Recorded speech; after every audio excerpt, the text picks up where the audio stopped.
Well, thank you guys for joining this evening. Tonight, we are going to go over momentum, generating momentum in our golf games. And, you know, hi, Alexa. And, oh, Adriana, I see you now. Don't see Seiko. But we're going over momentum tonight, and we are going to be discussing strategies and tips on how do we take what's working for us and some of those great days that we have and kind of run with it and get the most out of the production from those great days. You know, we've all had days of practicing, playing, maybe good rounds that made us feel like, you know, I figured it out. I know what to do now. And, you know, maybe it lasts a day or two, maybe a week sometimes. And then all of a sudden, whatever momentum we have just kind of come crashing down with maybe a story we tell ourselves or like a round or a couple shots that goes, you know, sideways or haywire when we're playing. You know, we could even have like a super great season, like if we're on a golf team and go entire several months playing like the best season that we have, and then we enter the next season just kind of not sure what just happened and feels like we're lost. And so tonight we're definitely going to talk about how do you get those, you know, great moments, how do you create the momentum to even get yourself having, you know, go beyond the great day or the great week and turn that into great seasons, great years, great careers. So excuse me.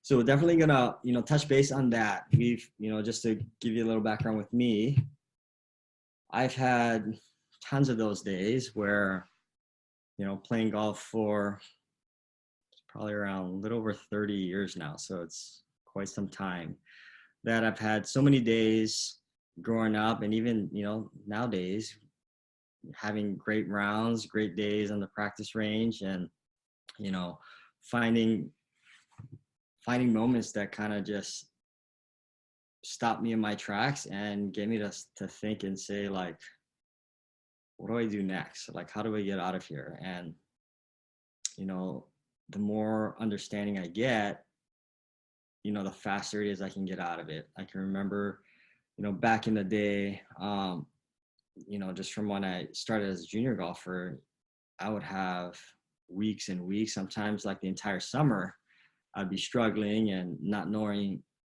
you know, if I'm ever gonna get better or get out of where I'm at or, you know, even to just gain momentum or even like a story, let's see, where I was playing great and it lasted an entire summer. And then all of a sudden the next season in the fall, you know, super, super difficult and not knowing like what just happened. And a little bit more specific, probably my senior year of high school is probably where kind of was the biggest shock to me, where I was playing the best golf probably I've ever played during that summer. And the further during the summer I got, the better I was playing. You know, I hit spots where like I played well, even though I didn't hit it very good, or even if I didn't have, you know, the best control. And I'd finish rounds of golf saying, wow, I can't believe I shot this score. And I didn't even feel like I hit it that good. And, you know, for the entire summer, it kind of led me into, you know, having one of my best rounds of golf finishing the summer. I remember shooting up until that point. I'm trying to think. I didn't even break par up until that point. So into my senior year of summer, I've shot even par a bunch of times, but I've never had myself in a position to shoot under par. I've done it 9 holes, and we've done it at another course that was kind of building. So it had 10 holes at the time, and that was my first time I shot under par, maybe a year or so before that. But they only finished 10 holes. So when we play it, we basically cycle through the first 10 holes twice to make it 20 holes instead of 18 holes. And that was probably my first time I've shot under par, but kind of leading to my senior year, I've never really done it for 18 holes. I mean, there have been numerous times I've been under par going into the last 2-3 holes, even the 18th hole, and just never finished below par. And finally I hit one day, and I don't even remember striking it that well. I mean, I was hitting it good, but it was just ending up in good locations. And it went from, never breaking par, shooting even par a bunch of times, being under par number of times, to shooting at that time my lowest round of 5 under 67. So I'm exiting like my high school career, going to college in the fall, thinking, oh my gosh, I figured this thing out. I finally, experienced what some of my friends, my brother guys would play, where they wouldn't hit it good and still shoot low scores. And I'm like, wow, I finally got into a space where I'm just like them. I don't have to hit it perfect and I can shoot low scores, which kind of gets me all excited, pumped up for, college golf out in Sacramento. And I get there, get comfort in the the new city, the state in California, moving from Hawaii, meet my roommate who was my teammate, and start school, and then get into practice, and so excited to start playing. And I remember, like, first round of golf we played at golf course near the airport, and didn't look that difficult, and I was a little nervous playing. And I get out there, and then I shoot. I can't even remember exactly where I shot, but it definitely was like in the mid 80s. So 84, 85. I'm like, holy smokes. I just came in here thinking that I was going to like blow this thing up. And I just shot, so far higher than what I had expected. And then that kind of led into like, man, am I ready for this? Because I don't know, last time I shot like in the mid 80s, it wasn't a difficult course. It wasn't anything that I saw different. And and I kept on going, and that was like a rough freshman year for me. I've shot in the 70s a bunch of times, but anytime I've had a match, it would definitely be high 70s, low 80s, mid 80s in our, not match, but like our little tournaments that we had. And that definitely I struggled to just play golf, and so many stories came in my head, and I was like, man, how long can this go for?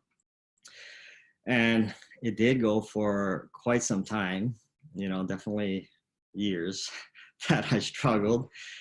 But there is, a pot of gold at the end of that rainbow, because although my college career, I wish I played better, a lot of the struggles that I had in college, whether it was at Sacramento State or when I went back to University of Hawaii and played, some of the struggles that I had, I think back now, I was like, wow, that, I can't believe that's what kept me back, or that's what like kept me from gaining that excitement to want to go further and practice and battle it out and figure out other ways to get there.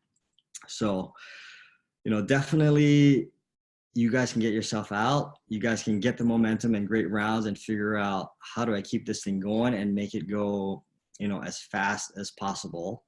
And you're definitely going to get those days and moments that's going to stop you in your tracks. But, really getting a grasp of momentum is not necessarily like constantly keep on going and going and going and never hitting roadblocks. It's, what am I doing when I hit that roadblock, and how fast can I get over it? Or, finding when I hit the roadblock, am I just staying there for a long time, or maybe am I going down and seeing where that is so I can make a shift to get through it? And, constant improvement over time. So as we think of how do we get momentum, it's not such a accelerated short term. We're looking over the course of, seasons, careers, years, to say like, how am I getting from where I got stuck here to move beyond the next one, and how fast can I get through those? And we won't ever get into a place where you'll never struggle, right? The higher up you get, the struggles get more difficult, and you have to be more prepared to get through them. So that being said, we'll get into one of our First tools that will help you to gain momentum is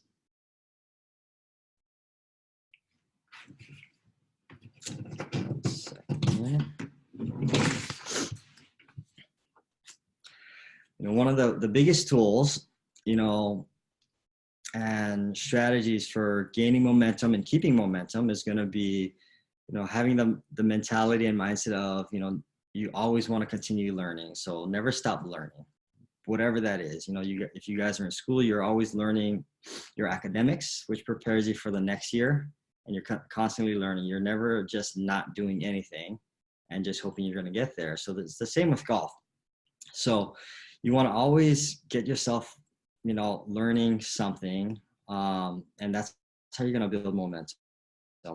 You want to just be obsessed around constantly improving, never settling where you're at, right? That's one of the things that, I ran into. I remember, going from that story I told you from high school into my first year of college. I thought I figured it out, and I kind of went in there thinking like, well, it's pretty easy now. I can shoot these scores. I don't have to hit it that well. And, I was in this thing that if it gets hard, what got me through it was just, myself putting in the time and battling through it. And, I'm good enough to just make it through by myself. I'll definitely still practice with my friends and stuff, and, call occasionally if I need help. But I thought, based on the knowledge that I have and all the struggles that I got through in that point, I thought that was good enough. I knew how to solve these problems and get through it. And the truth is, we've talked about in the past where our skill set or our skills that we have takes you to the level that you have. And, once you hit those levels, some of the skill sets are really, really good up until that point, but you kind of just have to let them go, right? And learn the new skill sets to get you to the next level. So definitely you want to continue to learn, right? Just get really obsessed about learning. If you look up, things on golf. If you really want to get great at golf, start watching videos on golf. Start watching, following your best players in golf. It might not be the swing techniques, and maybe you might find some of the swing techniques, but you'll learn like from watching, reading, studying. You'll learn like what do the best players in the world do, right? And figure out and learn about what kind of habits do they have in place. Some of the swing things and techniques they might connect with you, and go ahead and experiment that and go ahead and try. But never settle like with just the stuff that you have that's going to take you to the next level, because the moment you do that, right, we're going to stop growing and you won't be able to break through whatever struggles next. So, continue to learn. As you learn, you also have to apply. So not just learning and education and just getting conceptual stuff. You also want to take these things and you want to put them in action. You want to put them in place. So, anything that you might hear from me or another coach or another player, somebody in the media, on TV, magazines, if it sounds great, figure out how you can implement that strategy, like in your golf game, in your life, to make it real. Excuse me. But so as you continue to learn, we often struggle in too much of the how. So one of the big keys as you start learning is you always want to find the who and not the how. What I mean by that is the moment we start struggling, or the moment, we have everything going and something comes up in front of us, the first thing that comes up is like, oh man, how do I fix that? How do I do this? How do I do that? And all of a sudden we get so caught up in the how do we do this, that we get so frustrated and overwhelmed, because there's so many more, hows that we can put into place when we're just looking for the solution. So if you replace how with who, and what I mean by who is, if you come up and anything stops you in place to get through it, instead of thinking how you're going to do it, right, you can always think like, based on your skill set. How do I get through it with what I learned from that made the biggest difference? But there's going to be a time that that just doesn't work. And if you get, too focused on the how instead of, finding, who is it, a coach? Is it one of your friends that you just go, hey, Jack, I had like this rough week and I was playing and I just don't know what happened. This is what's been going on. And, you kind of share your story, and all of a sudden they might be able to give you a piece that, oh, I just struggled there too, right? I ran into that same situation or a similar situation and this is what I did, right? Getting a perspective from somebody else gives you that boost, right? So a lot of times we know a lot of concepts, but we get stuck in just how we're going to apply these concepts. So you finding the who, you get like their perspective of what they did, but they'll also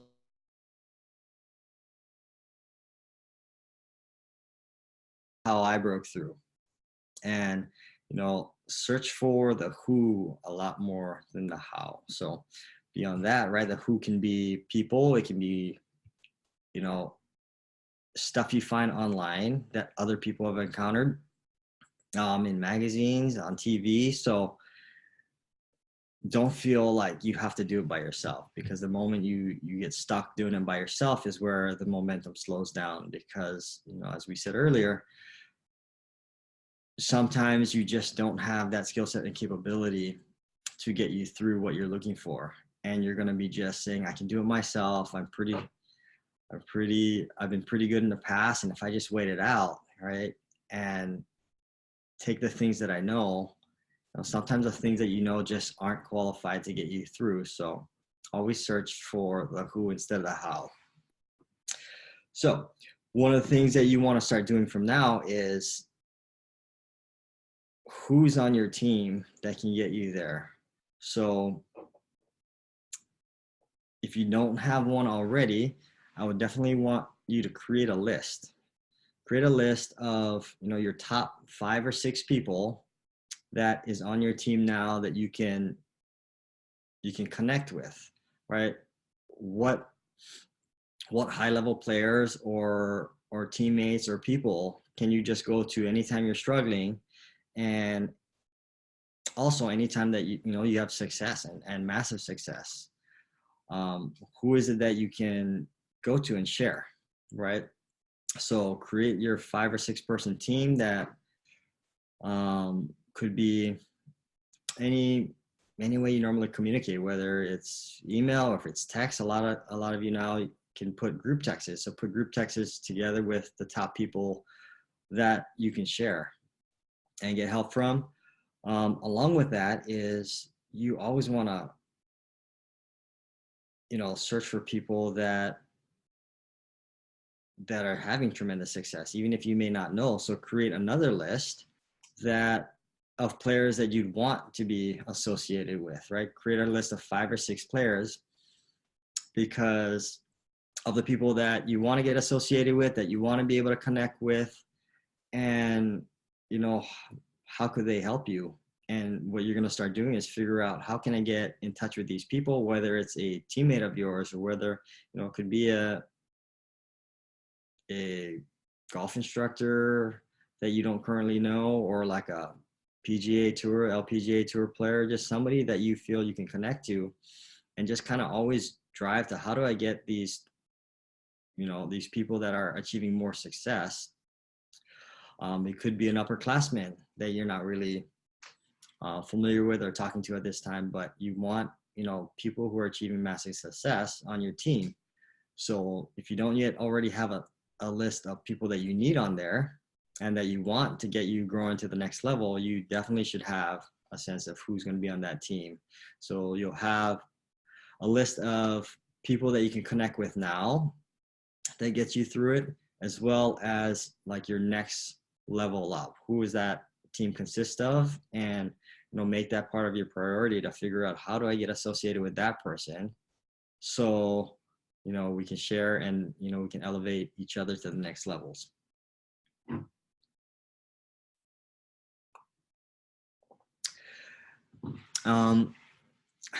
As we get further, the next little strategy I want to share with you guys is whenever you play or learn, you want to, play for mastery. What that means is don't just learn it one time or just don't hear it and kind of conceptualize it, because when we say mastery, that means it becomes more instinctive. You have such a good grasp on it and understanding of it that it becomes, it becomes so reactive that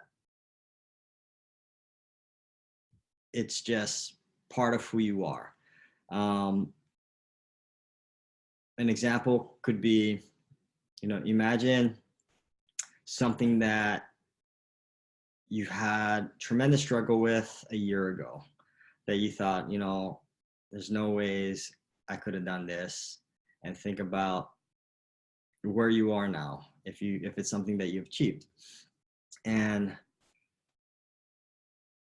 if you've mastered it really well, you'll kind of look back at accomplishments that you've had a year ago and say, oh, that's no big deal. I can't believe that gave me so much stress at that time. And when we dive in deep into getting there, right, it's more than just like, I'll just do it one time or do it for a few sessions, or you kind of just dive in and go all in until you get it. And then once you get it, you even go further and make it part of, certain routines that you have. So it becomes a habit. And then once it becomes your habit, then all of a sudden, you've come into a place of mastery, because now you don't really have to think about it. So think of the certain, skills that you have now that you don't even have to think about, and they're a lot more reactive. Excuse me. I met a gentleman at a conference several years back, probably about maybe 5 years ago now. His name's Scott Fawcett, and he has a company called Decade Golf. So he teaches golf strategy. And when I first met him, it's a lot of like technical stuff he's telling me. And I knew he was good just from some of the players he told me he worked with. And, I got, really interested in what he was talking about, because his whole thing was how do you play better golf without increasing your actual skill set, right? Without actually hitting it better, without having better control, without putting it better. And, he came out and said, you can actually play a ton better, and you can shave strokes and strokes off of your score without hitting it any better or putting any better than what you do. It's just, figuring out or just learning the strategy that I've created. And so I'm like, well, that's amazing, right? You don't hear too many people talking about golf strategy and like explaining a specific way and how to do it. And so as I build a relationship with him in the initial parts, it's like, all right, here's some of the material that you have to learn. And, here's this little cheat sheet card. So I even have like a little cheat sheet card that could fit in your wallet if you want, that you played. And it has all this data on there. And it's like crazy. I'm like looking at this thing. It's like, man, how are you?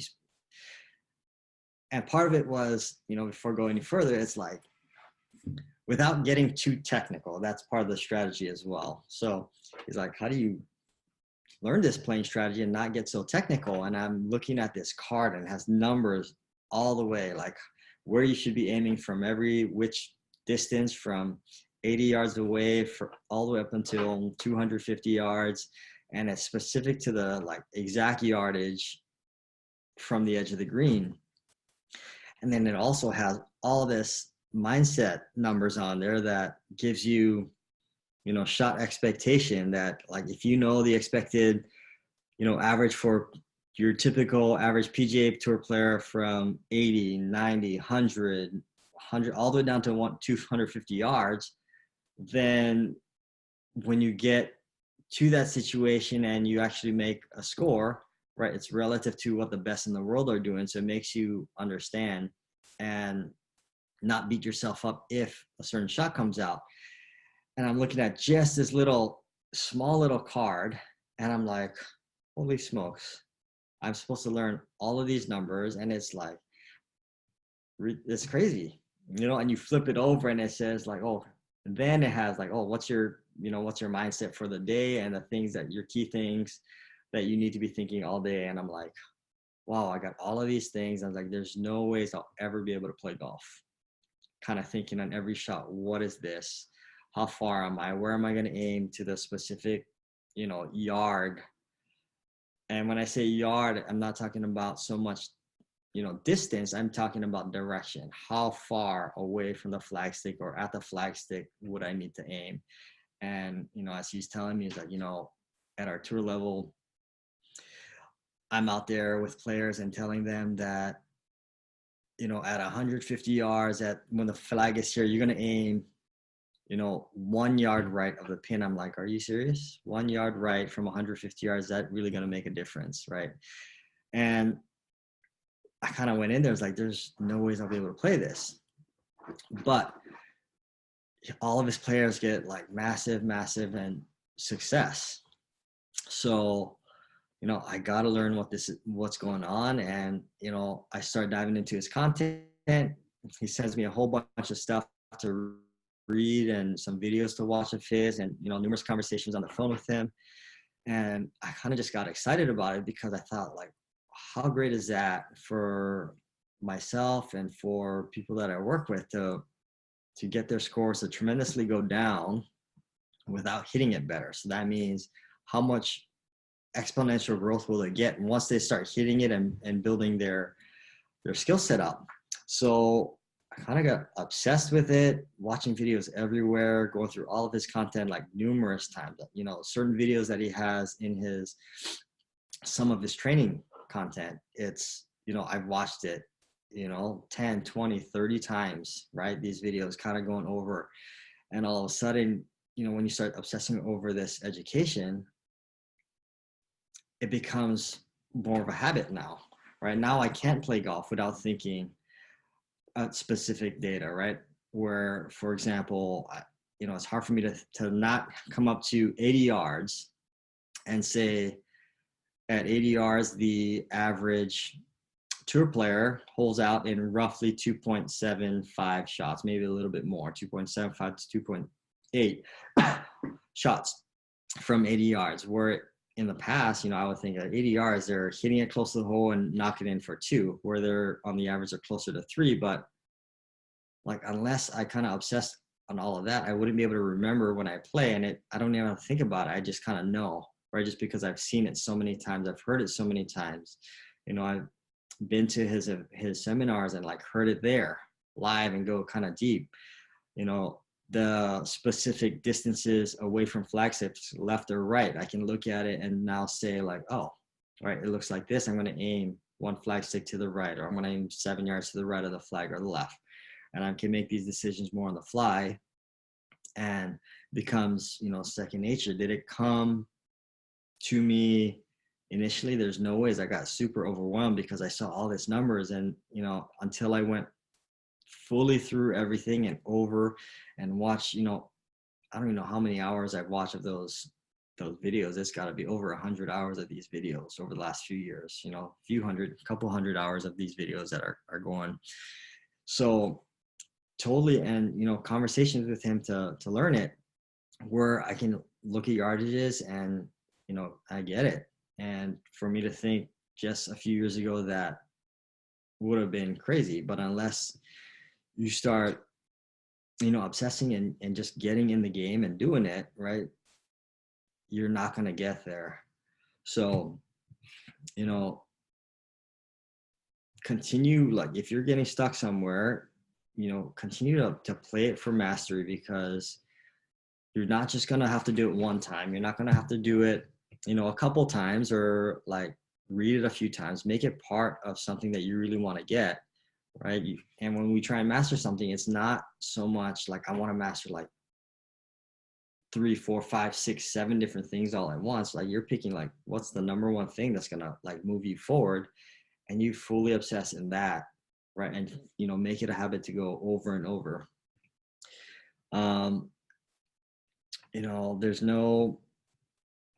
There's no time frame that gives you like, this is how long it's going to take, right? You just kind of have to make it part of your schedule and plan it out, right? You don't have to go hours and hours a day like I did, but you can do it for, a few minutes every day, right? You can block out the time that you need to make it a habit, right? So you can gain that success where you can master certain things and then move on to the next thing. Um,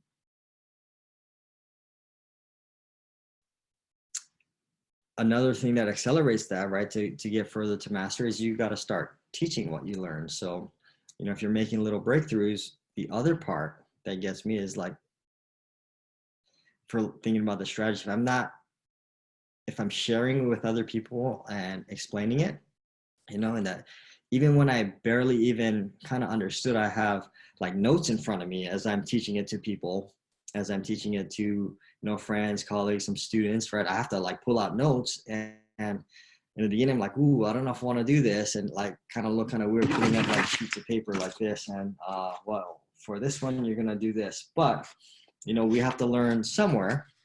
And now, I don't have to do it around that, but there's other things that I do, right? So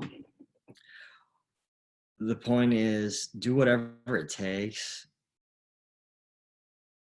and if you're learning something, share with other people. And even if you feel like you haven't mastered it yet, share what you know, right? If you see somebody that maybe they're in your, your group, that you're, in your peer group, that you're in your text, right? If you see them come up with something and it's something that like you may have just learned or kind of just getting into like a week in front of them, share what you've learned, because the moment you start teaching others and helping them, it gets you to think and get a lot more clear about what you're trying to say, and it gets you to simplify what you're doing too. So you're learning it as you're teaching it. And if you just kind of take those pieces and you're just applying it to yourself, you're never applying it enough, and you're never simplifying it and understanding it enough until you have to then teach it to somebody until they get the result, because then you're changing things up to make it understand in every scenario, right? When people are listening, everybody has their own little, idea of what makes the most sense to them. So you're having to reshape stories. You have to reshape something that you learned in a different way in order for them to understand. So you're just constantly breaking it down and deconstructing what you know so others can understand it. So, don't feel like you have to master it to share it with somebody. You just have to be a day ahead of that person, and they're going to gain a day's worth of knowledge, right? And as you explain it more, then you get further ahead. So start teaching. Excuse me. So as what you want to do from here is think about and also write down what are the top 3 things you need to master in order for you to get to the next level. If you don't yet know the top 3 things that you need to really master and get really good at to take you to the next level, then all of the practice time, all the training, all the playing is going to be unguided. So definitely write down your top 3 and figure out of those top 3, what can you commit to today to start mastering that one topic or that one skill, that one strategy to get you to that next level. And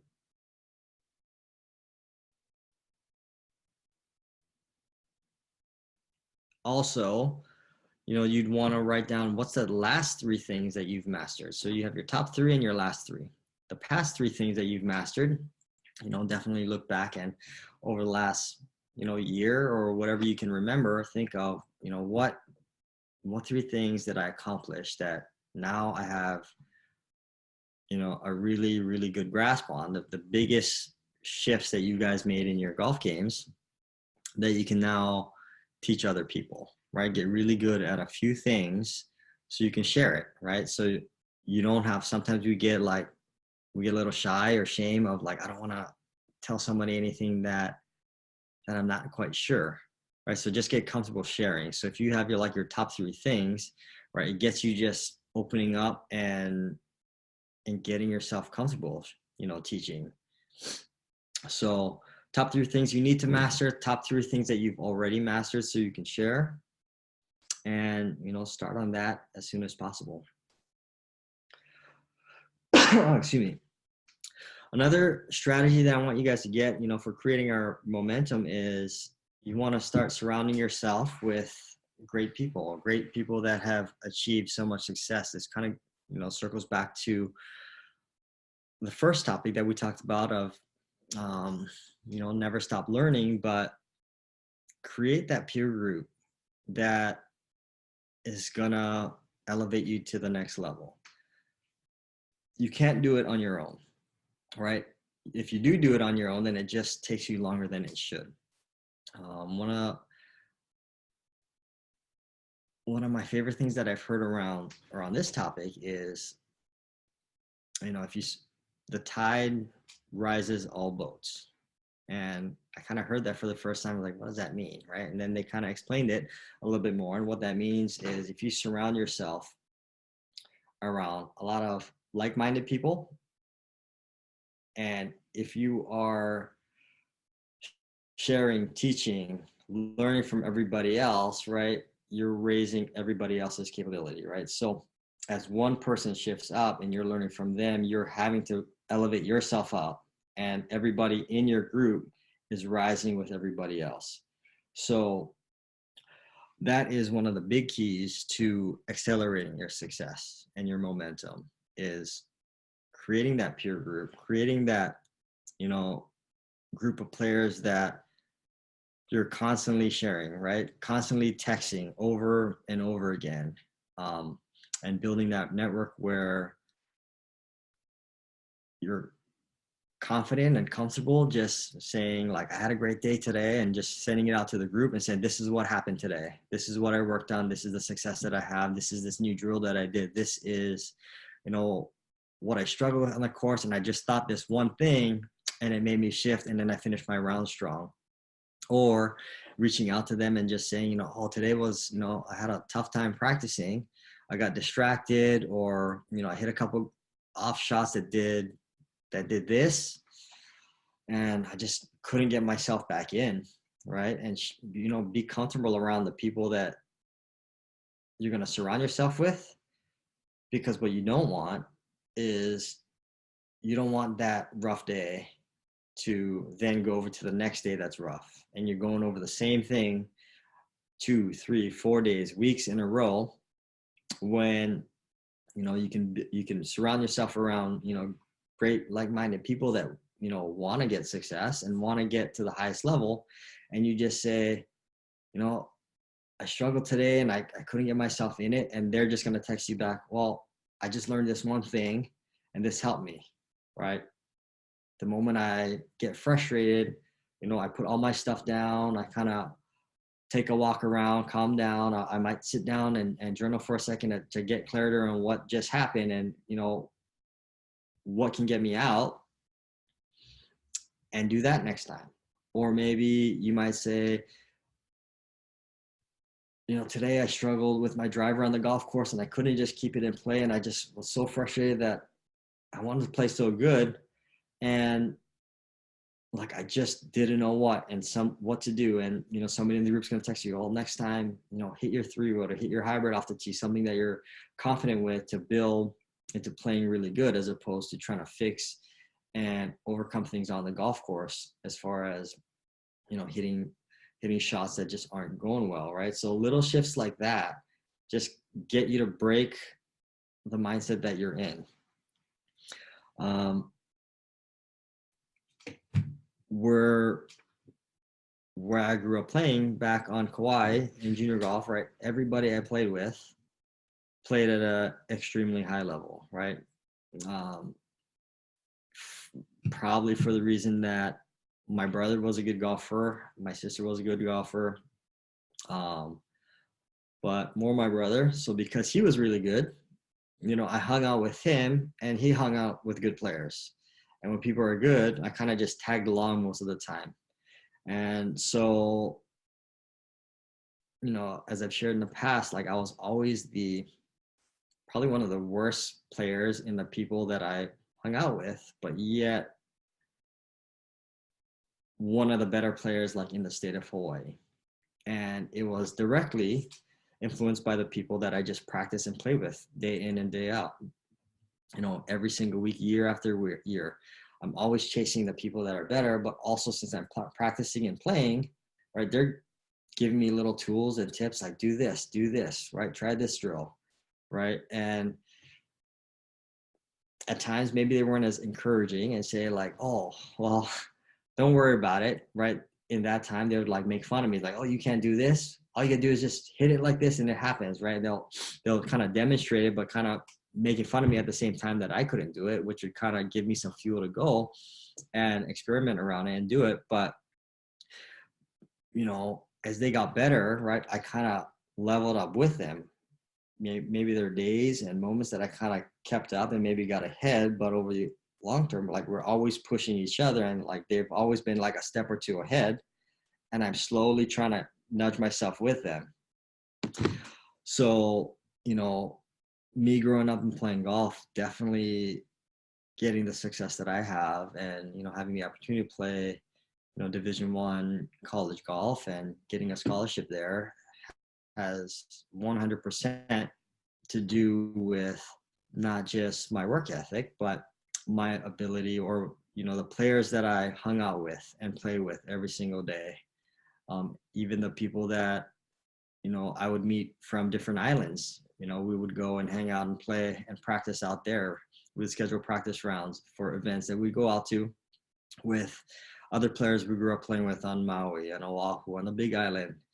And, you know, they would help us on the golf course and give us their knowledge of, you know, if we were playing at their hosted golf course on their island, it's like, make sure you hit it over here because this happens, right? They're giving us inside knowledge because we built this relationship that, you know, you want to help everybody, yet we're still competing against each other. So, you know, figure out who's in that group. You know, I'm circling back to that one big tool that you can add into what you have. Who is it that is in your network, who's in your peer group that's going to push you and who you can push to the next level? How do you get that thing started? And, you know, think about, if you're on a team already, think about the players that you have on your team. If you're already practicing with the players, think about who is it that you are practicing with, that you connect to the best, or who's going to encourage you when you're down, who has a skill set that's going to be able to give you some next level tools that, you know, when you're struggling is going to get you there. You know, coaches are great for sure, but it's definitely a different type of relationship when you start, you know, communicating with your friends, right? You know, people that are near your age, because as you're, you know, excuse me, as you're talking to, you know, we as kids, if you're talking to adults, you always talk in a different tone, right? In a different type or structure to adults than you would like people that are around your age. So, you know, having coaches is great, and having the ability to communicate with your coaches, fantastic, but you also need the perspective from somebody that is playing with you, that's competing with you, that is, you know, right around where you're at. And, you know, definitely, you know, some people that are few or several steps ahead of you, because you guys want to, you know, definitely learn from each other. So if you know, I'm going to push it again, but if you haven't yet thought of those 5 players or 6 players that you can add to your team, right? Who, you know, write those people down and start to connect with them. And then, but figure out how do you connect with them, and then also your next 5 players. Who's those next 5 players that you don't yet know, or you don't have a relationship that you need to get yourself further? You know, for me, I was lucky that my brother was 3, 4, 5 steps ahead of me, because I kind of got dragged with him and got to practice with the people that he was directly competing with when I was several stages back. And in that sense, me and my brother grew up pretty close, so we always did it together. But, looking at it now, right, he's not here, but in, my personal development, my business development, my ability to coach, I'm always looking and to see like, who is it that I need to know that I got to associate myself with to get myself to my next level of coaching. How can I make a bigger and faster impact on all my students? And I got to be able to have my list and then say every single day, every single week, like, how do I get in touch with this person? How do I get so connected with them where I can just text them at any time? And for me, I have my group now that I can text at any time, that I can reach out to, some that I share, a lot of stuff that I've learned, and also they will share back with me. And, all of us have different sets of, tools and skill sets that we can leverage on each other, right? So I can always reach out to Scott for advice and strategy, and excuse me, and he can always reach back down to me if he needs to, and if he's looking to do more like group programming and affecting larger groups and making, impact and acceleration in groups versus like your one-on-one stuff, he reaches out to me, right? And we have all these, other people in our group that has specific things, so as you're looking to create your group, you definitely want to have people in there with skill sets that you currently don't have. It might not be everything, but like a few things, here and there, right? You might want somebody that, like, if you tend to be down on yourself all the time and always giving yourself a story like, oh man, it should have been better. Or if you're the person that is always giving excuses, like the wind was blowing too fast and I rushed to the golf course and I didn't prepare, and that person talked, right? You're going to want somebody in there to be like encouraging and encouraging to kind of say it's okay as you're going through, but another person also in there that's going to say the truth is like, man, who cares if somebody talk? Because you'll hit situations that they talk. Who cares if the wind blows? Everybody's playing in the same condition. And not just be the comfort side and say, well, it's going to be better next time. You want the person that's going to say that it's going to be better next time and kind of comfort you as you go through. But you also need the other person that's real and just says, well, I played in that too. Didn't bother me. This is what you have to do. This is how you tune them out. And so, you have to build it around the things and tools that you need. And, obviously you'll outgrow certain groups, right? And that's when you start having and trying to get yourself into the next group to then learn the new tools and strategies.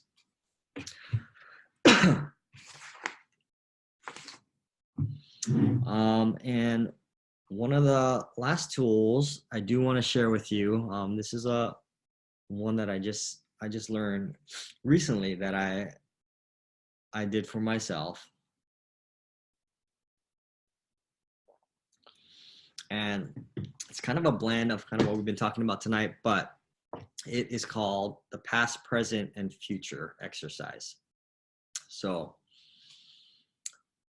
we're always, if you're in here, that means you're looking to get yourself to the next level. You're spending this time with me to listen to what I have to say. That means like you're not satisfied with where you're at and you want to go to the next level at all costs. And, when you're driven that way, a lot of times we're just seeing what's out there. This is what I'm trying to achieve. I want to get here. I might be shooting 43 right now and I want to get it down to the 30s, or I finished, number 7 on my team and I want to get to number 1. And we're always looking in front of us. Excuse me. And as we're looking in front of us, what we're seeing is we're always chasing our heroes or the people that we're looking up to, or, you know, we're never looking like one step ahead. We're always looking so far out there. Or, you know, we always have dreams of like, I want to get on the LPGA tour. I want to play in college golf. I want to do this, right? And get so far up here. And we're always chasing something that's like so far out into the future that we forget what we've accomplished. And, you know, for me, that was me for an extremely long time, that I'm always like chasing my brother in high school and my sister's accomplishments. And I'm always so far down. I'm like, man, I keep on winning these state tournaments every single year. And I'm like 10th place, 15th place, 20th place, maybe some one time or a couple times, you know, 5th place. But I'm never like constantly in the top 5 over and over. And I'm like, wow, am I even getting better?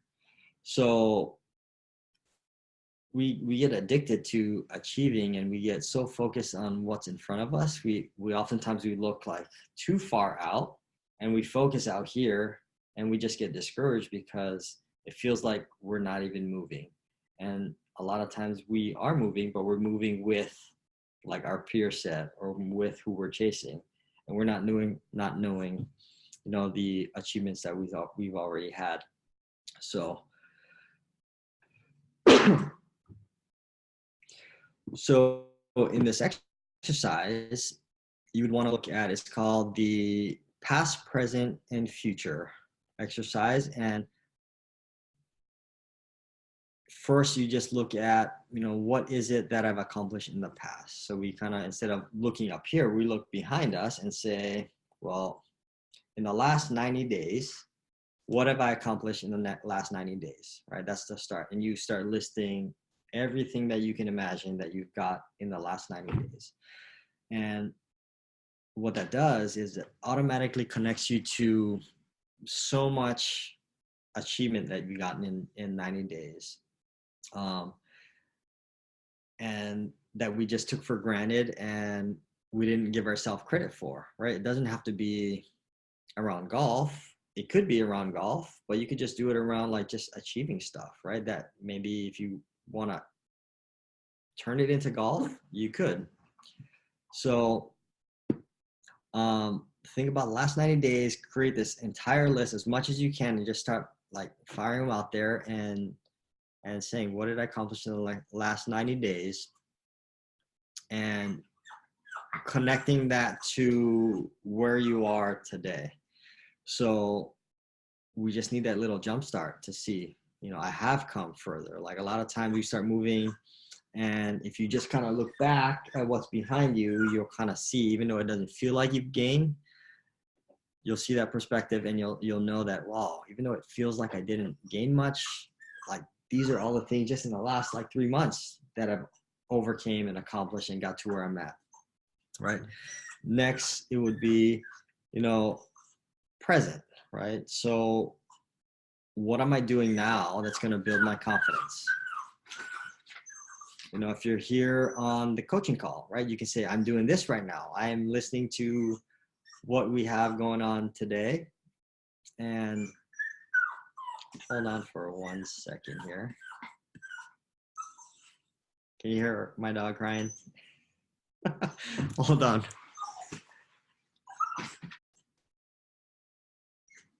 All right, it's okay. We'll keep on going. So sorry, going into our little exercise, going into what's present. So what am I doing now to build my confidence? Like if you're on this call, that's something that you're doing now to, you know, get yourself and learn. So you got to give yourself credit that you're able to take the time out of your schedule to say, I'm going to come on this call tonight because I want to learn, and I want to be able to take these tools and apply them to get myself to the next level. Maybe you're reading a book or you're doing your daily journaling. What is it that you're doing like currently now that you're putting into place that you can just say, yes, this is what I'm doing, even though I don't feel like I'm getting the results right now. I'm actually doing these actions. I'm taking all of these things to, you know, get myself to the next level, right? So you can start measuring and monitoring, you know, how to make these shifts into things that you're already doing. And finally, the future. What is it in your future over the next 90 days? So, you know, we tend to dream like really big, months and months, years in advance. We just want to bring that back and just say, in the next 90 days, what would be the most exciting thing for me to have accomplished right now? Because in the next 90 days makes it a lot more real, a lot more realistic, that you can say, you know, in the next 3 months, I want to have accomplished this, right?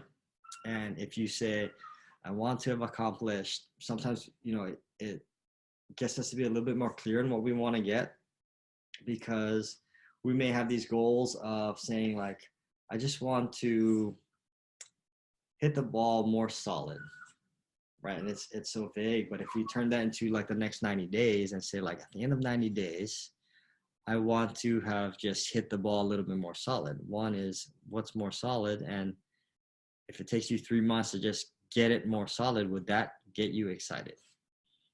Or maybe you can say in the next 90 days, if I'm shooting, you know, if I'm shooting in the border of 40, 41, 42 in the next 90 days, I want to get to, you know, 36, 37, 38. Can I do that in 3 months, right? And it gets you to see something a little bit more realistic, and then kind of work backwards and say like, what do I need next? So definitely for the future, right? Just like the past, you're going to list everything that you think and you'd want to accomplish in the next 90 days, because now you'll have a clear picture on what you're shooting for in the short term, right? Even though it's kind of long term, 3 months out, 90 days out, we have this entire big list that we can like bundle up and just say like, for me to hit these targets, I need to be doing this. I need to be doing this. I need to accomplish this. And, you know, you start to build, you know, the skills and tools that you need to accomplish just what you need in the next 90 days. So that kind of gives you a huge jump start of momentum. Sometimes we say, you know, I want to make, you know, I want to be the leader of my golf team, which is next year. Oftentimes we just say, well, it's 1 year away. I still have time, right? If I'm not doing that well right now, it's okay. I still have time, right? And we kind of default to just, I have time, as opposed to, if I'm just trying to get this in 90 days, I don't have time. So I got to be moving quickly and pushing myself to get to that initial 90 days. So, you know, beyond just your yearly goals, or, you know, besides just your yearly goals, you want to set those little quarterly goals, right? Just 90-day, 3-month goals, just so you can like bust them out and do what's necessary, because definitely there's not as much time as you think in those 90 days. So very, very good.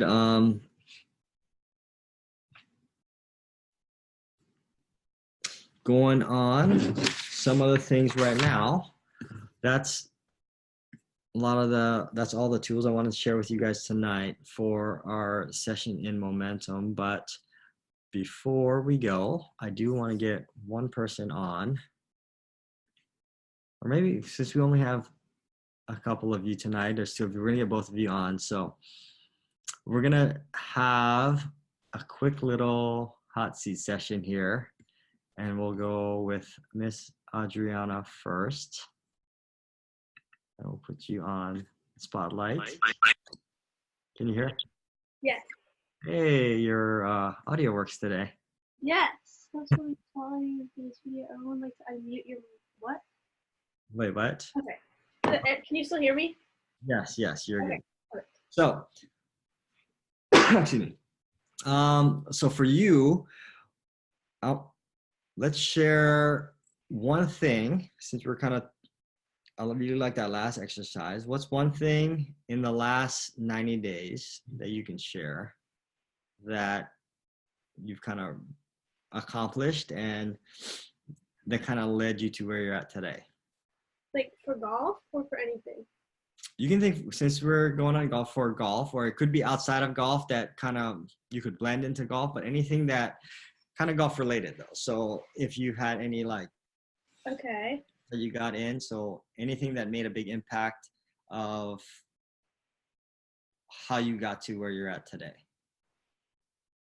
Um, I don't know. Well, we've been working on the not like making it go right, so curving it left, and I've gotten better at that, which has improved my game and my score. Okay, cool. And so even if you revisit that, was there a time as you were going through the process that you thought it was extremely difficult and Yes. always you were going to get it? Yep. So perfect. So, and then now if anybody just asks you if can you hook the ball, what Yeah. would, I guess so. Like, if you give me a couple tries. okay. And would you be pretty confident that you could accomplish that? Yeah, if I had a couple tries, then yeah. Maybe Perfect. not like if you just give me one ball, but What if they did give you one ball? What if we gave you one shot? Would maybe there be a scenario, whether it's pick whatever club you want to hit or any environment you want to put it in and say you can accomplish that? not 100% yet. Not okay. And what would you say the percent is? I don't know. Like 65%, 70%, I could do it. Maybe 70%, I could do it. Okay, off of one ball. Yeah, Okay. And then just thinking back 3 months ago, what would your percent have been off of one ball? like 40%. Okay. It used to just be luck if I hit it left. Okay. So 40% or luck, and now it's 70% confidence, right? So if you just take that story, right, in the process of learning how to do it, it's extremely frustrated or frustrating, or we figure it may feel uncomfortable and we tell ourselves these stories, there's no ways I can do it. And then now you're in a situation where it doesn't feel that hard. And if you look back just to get the sense and feel of how crazy was that to be putting yourself in that frustrating moment, knowing what you know now just around that little topic, was it worth all the stress that and frustration that might have went in there in the time? No. Well, I guess, yeah, maybe. I don't know. It was like, I don't know. I guess even if I knew that I was going to be able to accomplish it back then, I think I'd still get frustrated. Yes, we would. But if you knew that you would be in a situation like this, would that frustration be a lot more bearable Yeah, and easy to get through knowing that it's just going to feel like what it feels like today? probably. Probably. So we don't get rid of the frustration, but when we look back and see some of those accomplishments and some of the things that we thought, why am I doing this? This is like crazy. There's no ways because I've been doing this for 5 days and it hasn't got better. 5 days every day for the weekend, it has not got better. Right. And I'm learning new things. And, anytime we're changing, we get a little bit outside of our comfort and we start giving ourselves, these stories that say, am I really doing what I'm supposed to be doing? I really feel like it's not working. And we will need, if you were as confident as you are now back then, how do you think you would have got through it a little bit faster? Yes, I think so. Because I think it would have, like, if I knew I was going to accomplish my goal, I'd probably be, like, more committed to working on it. Because I think. Yeah, I would think too, right? If you knew, if you knew that you were going to accomplish it, then you definitely, I think anybody would believe that you would Love you. be more confident. So how do we take that and use this exercise to kind of bring you into what you need to do for the future, right? So if you know what you did in the past, you can connect yourself into the past and say like, it was frustrating and I remember these moments of struggle that I just didn't want to do it. But somebody was there telling me just keep on going, and you're finding success somewhere along the path, even though it didn't feel like it. And now that you're kind of there, it doesn't feel that bad. But if you know what you want to accomplish in the next 90 days, what would be one thing in the next 90 days? I don't really know right now. I mean, like, I guess I need to get better at putting, so I'd like to get better, like, putting speed, because I still don't, like, when I'm putting, I kind of just guess how hard to hit it based on, like, how far I am away from the hole. I don't really, like, I don't know. Okay. So think about, if you take that's something that you want to accomplish in the next 90 days. And if you just say, I want to get better at my putting speed, you got to get a little bit more specific on that. So you would say, if your putting speed gets better, what does that do? The ball stops closer to the hole. Okay, good. And then what does that do? If it stops closer to the hole, what does that do? Then I get less 3 putts and 4 putts. Okay, less 3 putts, less 4 putts. And what does that do? It lowers my score. Okay, and what could that lower your score to? Like, what do you mean, like the specific score? Mm-hmm. So let's say, what would you say? So what would your average 9-hole score be right now? 47. 47. So if you did what you say you want to do in the next 90 days with your putting, what exactly does that do to your score? Well, it would lower it down a couple of strokes, like, I don't know, like 3 putt and a couple holes. So, like, I'd probably lower it like 4 strokes. So just by putting better and having better speed, 4 strokes. So 47 to 43? Yeah. There to average? Probably. Sometimes a little bit more than that or a little less. But Okay, so if you could average 43, that means you still have a plus and minus. Means you could potentially shoot in the 30s and potentially shoot mid 40s, right? If you're 43, if you have a better than average putting day and things fall in, plus minus 3 putts, you can get in the 30s. I guess so, But yeah. if you have an average, pretty average putting day, but some of the putts that typically fall in don't fall in, maybe 45, 46. So maybe your higher end might be your average now, right? So you're kind of shifting the whole pattern down. Whereas now if you're 47, you could shoot in the mid to low 40s possibly, but you could also shoot in the 50s. Mm-hmm. If you shift that whole pattern down. And so now in the next 90 days, you could say, if your putting speed got better, and then you want to get, you'll need to get a little bit more specific on like how much better. So you'd have to measure where you're at now to see how much improvement. But also you connect it to a result, right? So speed getting better is not that clear of a result. You lowering your shots isn't that clear of a result, right? So you can say the result you'll be getting in 90 days is going to be going from averaging 47 to 43 just by getting your putting. You understand? Yeah. So if we see that out in front, the reason why you want to know a very specific result like that is because right now, if you look backwards, you could say, if I knew I could get the result today of hooking the ball 70% on my first try, if I have a few, 100%.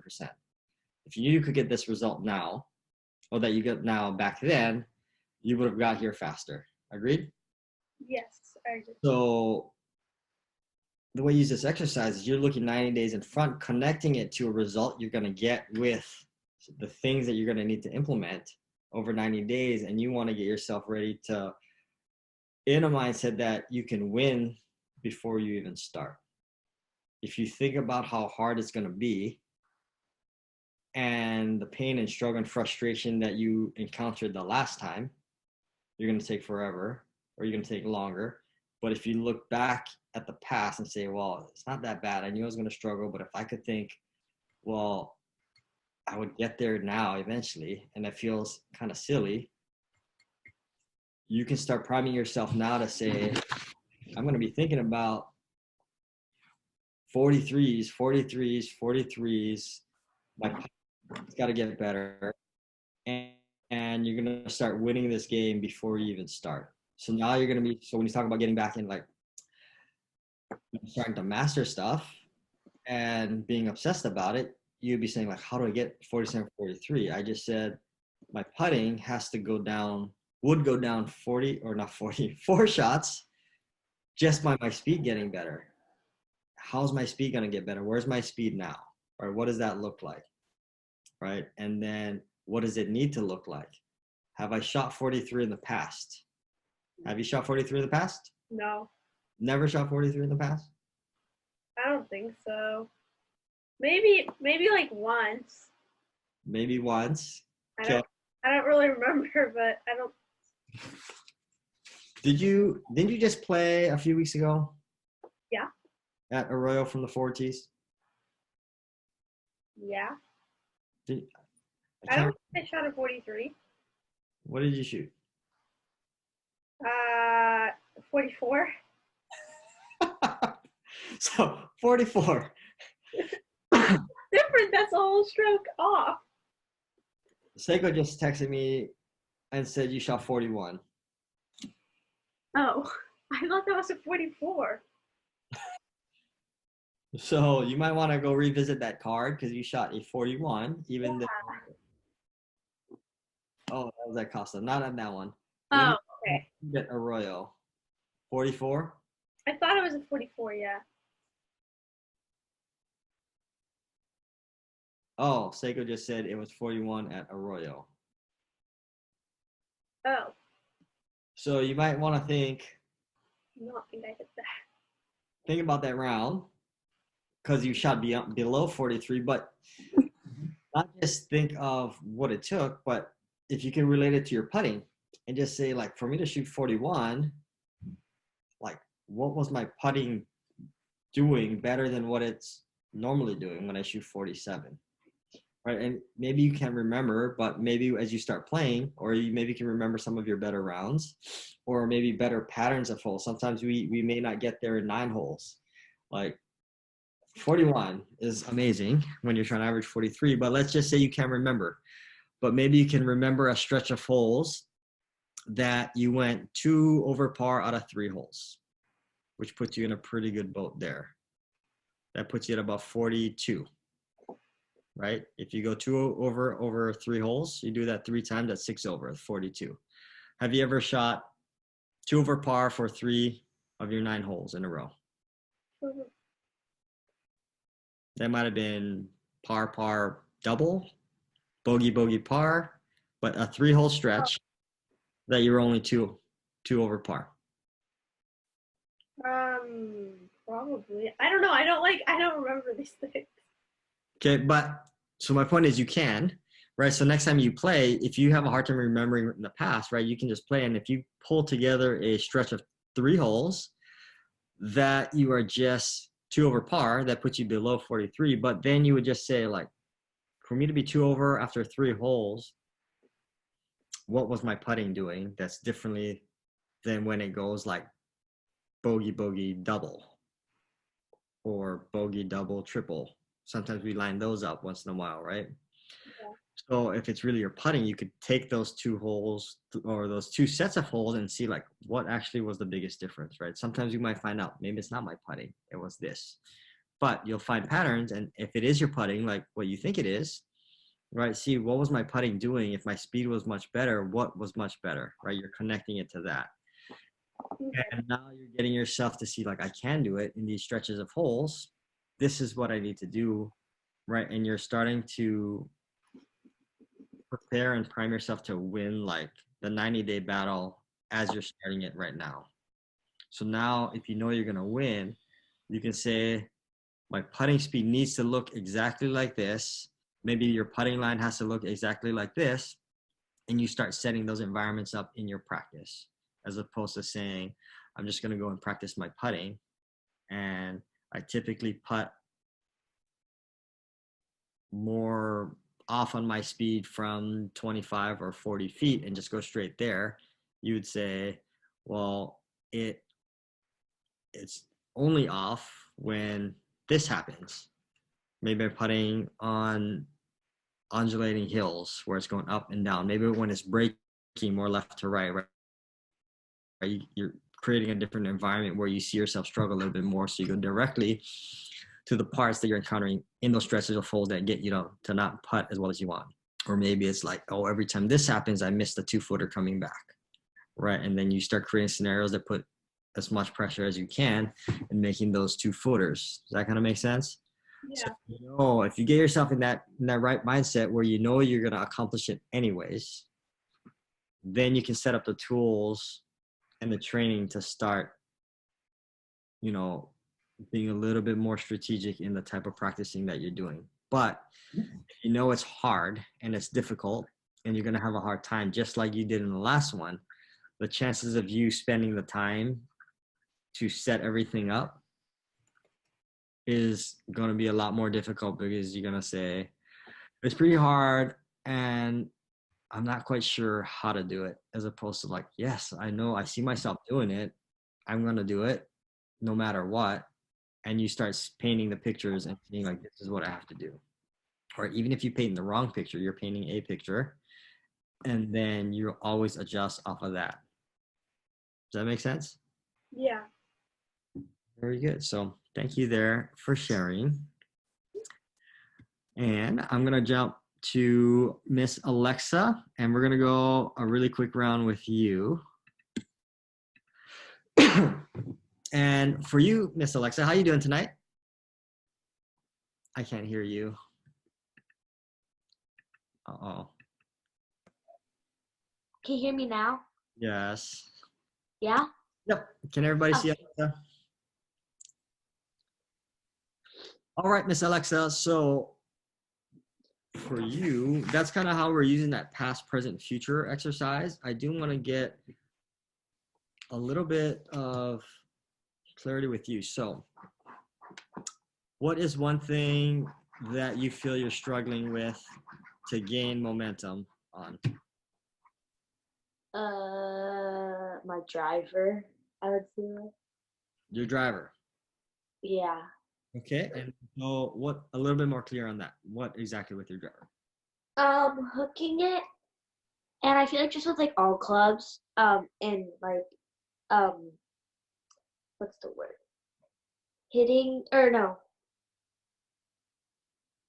moving my hips so I can hit the ball, like not on the toe or like on the heel or like that. Okay.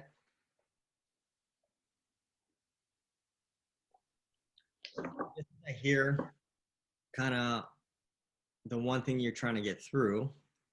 Mm-hmm. For everybody, this is how we get stuck a little bit in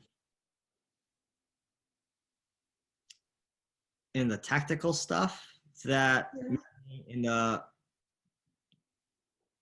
little details, without knowing what exactly you're trying to accomplish. So let's say if you had accomplished not hitting it on the heel or the toe or moving your hips out of the way, what exactly does that do?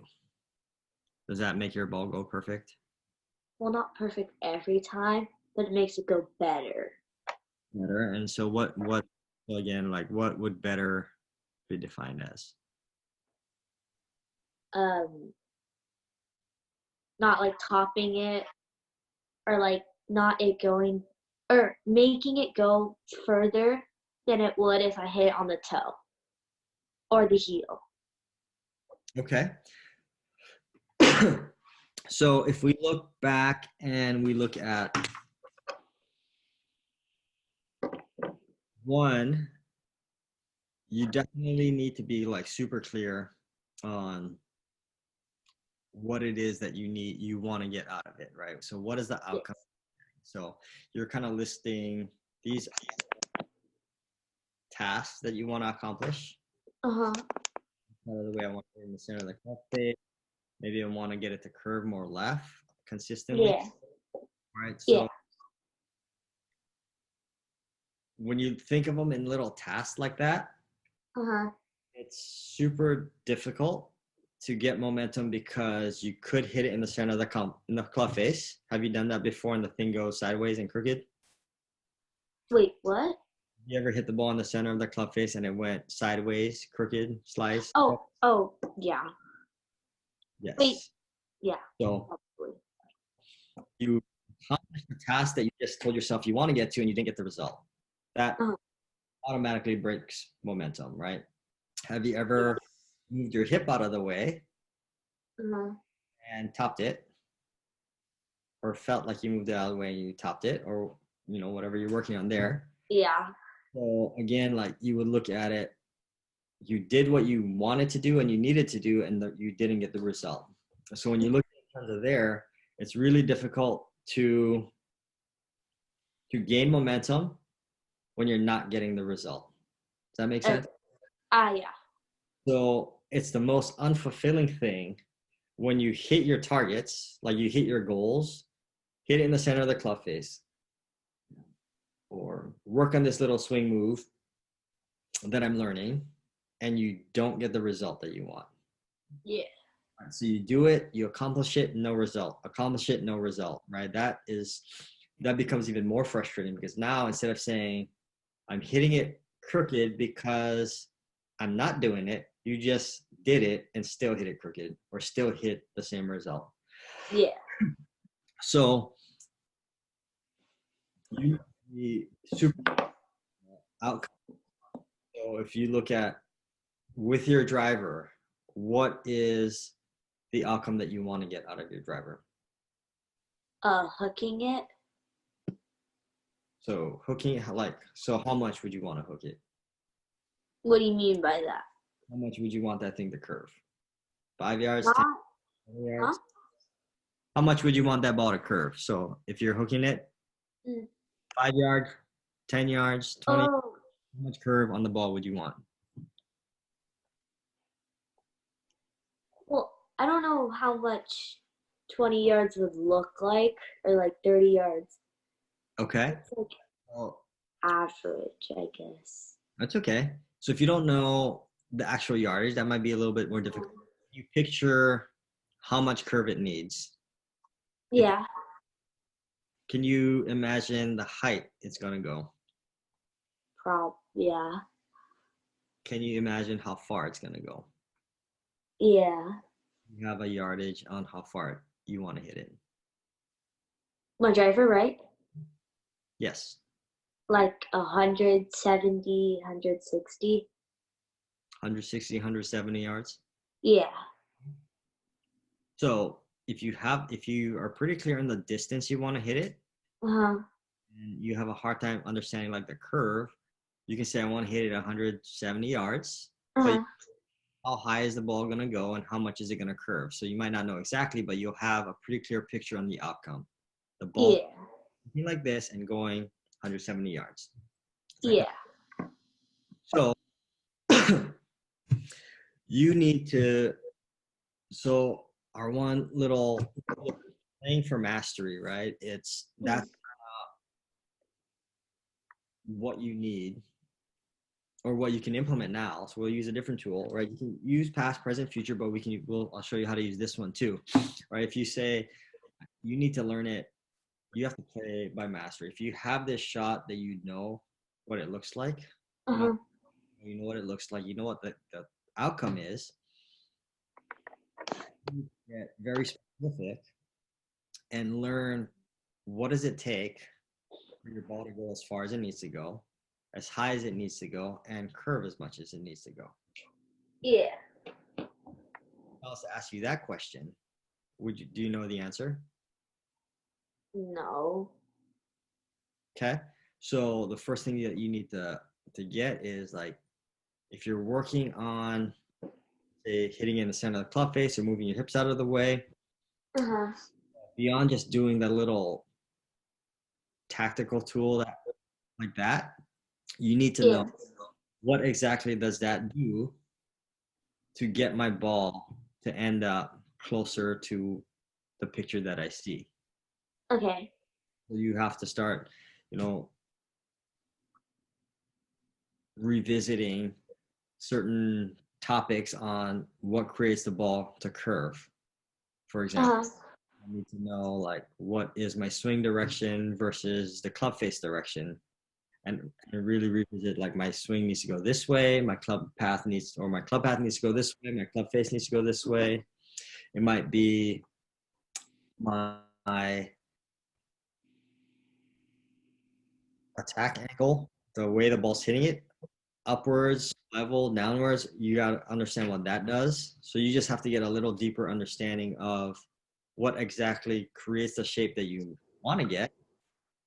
And you just start getting super obsessed on like, oh, I need to swing my club in this direction, or my club face needs to do this. This is how to control my swing direction. This is how to control my club face.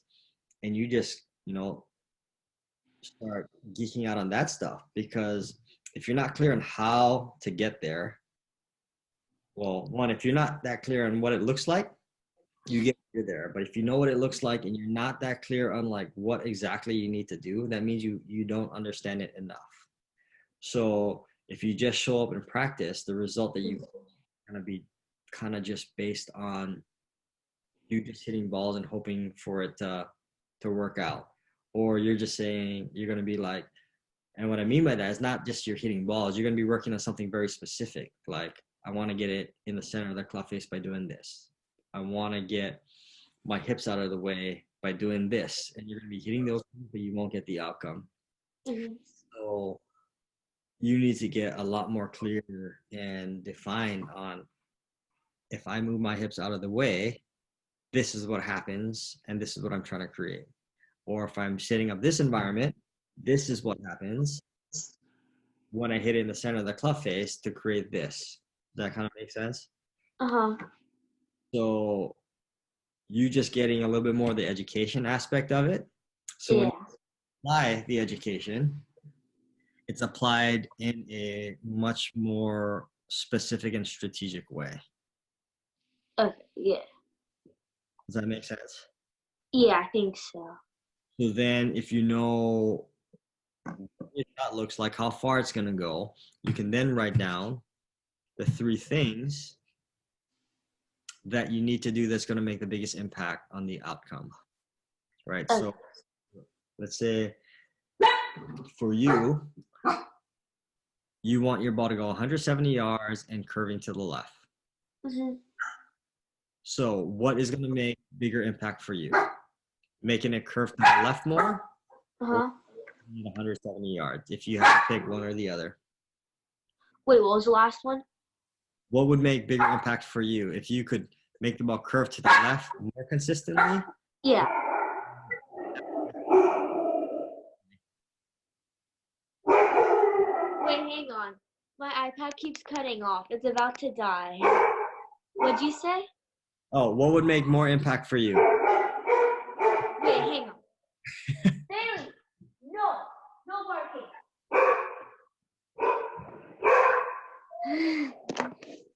Okay, what? What would make more impact for you? Having that-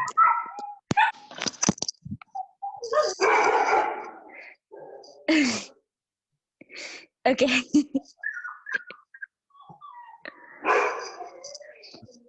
Then you're okay? Yeah, now I can. So what would make more impact for you? Having the ball curve more to the left consistently, or would it be hitting it 170 yards more consistently? I would say curve more consistently. Perfect. So if you have that clarity in mind, when you write your Uh-huh. things that you need to work to get your outcome, Uh-huh. the one thing that you're going to work on is the one thing that's going to make your ball curve more left consistently. Uh-huh. Now, the outcome that you're trying to get to is getting the ball to curve a little bit more to the left. So it's a ton more outcome oriented. So you can move, let's say you move your hips out of the way. If that's something that you're working on, if the ball doesn't curve to the left, then you haven't hit the outcome. Mhm. driving the thing that you're working on to make the outcome that you want. Mhm. That's what you need. Like if you need momentum and you need to like carry on, sometimes it's gonna feel kind of off, but if you're getting yourself to hit the outcomes that you want, then that drives the momentum for you to feel like, oh, I learned this. I'm gonna switch it up a little bit tomorrow to make this happen. That, Mhm. so you're always looking back at, you know, success markers that you're gaining in order to you know have the drive to continue going. Otherwise, you know, it builds up where I'm doing it, but it's not working. I'm doing it, you're just lost. So for you, definitely getting more mastery around the, you know, the laws of why your ball does what it does. And get super, you know, it might be a little complicated at first, but it's spending a little bit of time just understanding the concept of what gets my ball to do what it's doing. So when you practice, you're a lot more um, disciplined on this is what you have to do because you're creating this. Does that make sense? Yes. Is that helpful? Yes. Thank you. Miss Alexa, well, thank you so much for sharing. Yeah, of course.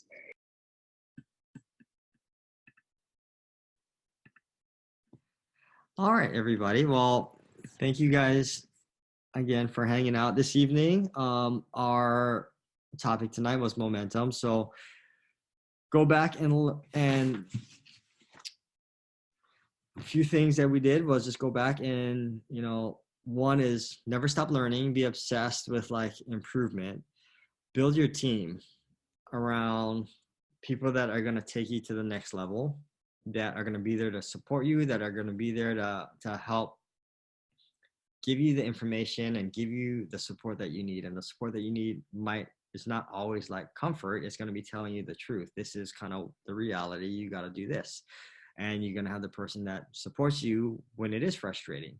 You're going to get the team that you can share like every single day that you practice. Oh my gosh, I found this breakthrough. This is what I did, right? Because you want to get everybody else better. But it's also the team that you're going to be able to like, man, it was so frustrating today. I don't know what happened.